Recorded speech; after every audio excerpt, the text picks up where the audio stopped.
माहौल चुनावी है तो मौका कोई भी हो, विरोधियों पर निशाना साधना तो बनता है भैया, राजनीति इसी को तो कहते हैं। यूपी के डिप्टी सीएम केशव प्रसाद मौर्य भी यही कह रहे थे। गए थे उन्नाव बीजेपी सांसद साक्षी महाराज को उनके जन्मदिन पर बधाई देने, लेकिन सपा प्रमुख पर ही चुटकी लेने लग गए, वो भी उनके पीडीए को लेकर, जिसे अखिलेश पिछड़ा दलित अल्पसंख्यक कहते थकते नहीं हैं।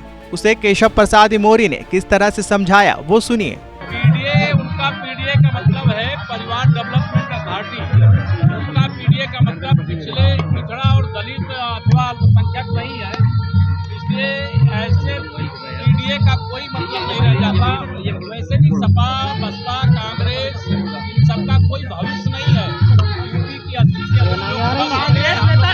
अब तो समझ गए आप, डिप्टी सीएम ने पीडीए का क्या फुल फॉर्म बताया। बोले पीडीए से दलित पिछड़ों का उत्थान नहीं बल्कि परिवार डेवलपमेंट अथॉरिटी है, यानी कि पीडीए अखिलेश यादव का परिवार डेवलपमेंट अथॉरिटी है। केशव प्रसाद मौर्य यही नहीं रुके, उन्होंने स्वामी प्रसाद मौर्य के उस बयान को लेकर भी सपा पर पलटवार किया, जिसमें उन्होंने कार सेवकों पर पुलिस फायरिंग को सही ठहराया था। डिप्टी सीएम ने इसी पर घेरते हुए अखिलेश को उनके पिता मुलायम की याद दिला दी। लाठी चलाने वाले, गोली चलाने वाले, जेल भेजने वाले सत्ता से बेदखल हो गए हैं, अब कभी सत्ता में वापस नहीं आएंगे। अखिलेश यादव कह रहे हैं कि अखिलेश यादव जी के बारे में मैं यही कहूँगा, वह उस परिवार से ताल्लुक रखते हैं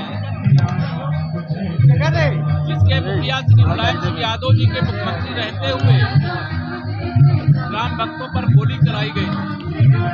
तो प्रायश्चित करने का मौका था, रामलला के जन्मस्थान पर समारोह में शामिल हो गए, लेकिन उनको शायद याद नहीं भाया है। मैं भगवान से यही प्रार्थना करता हूँ, भगवान के सद्बुद्धि। लोकसभा चुनाव और राम मंदिर के निर्माण से पहले यूपी में चुनावी बयानबाजी पूरे शबाब पर है।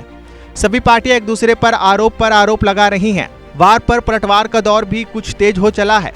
इसी बीच बीजेपी के वरिष्ठ नेता और प्रदेश के उप मुख्यमंत्री ने सपा के पीडीए की जो नई फुल फॉर्म बताई, उसका अखिलेश यादव किस अंदाज में जवाब देते हैं वो देखना मजेदार होगा।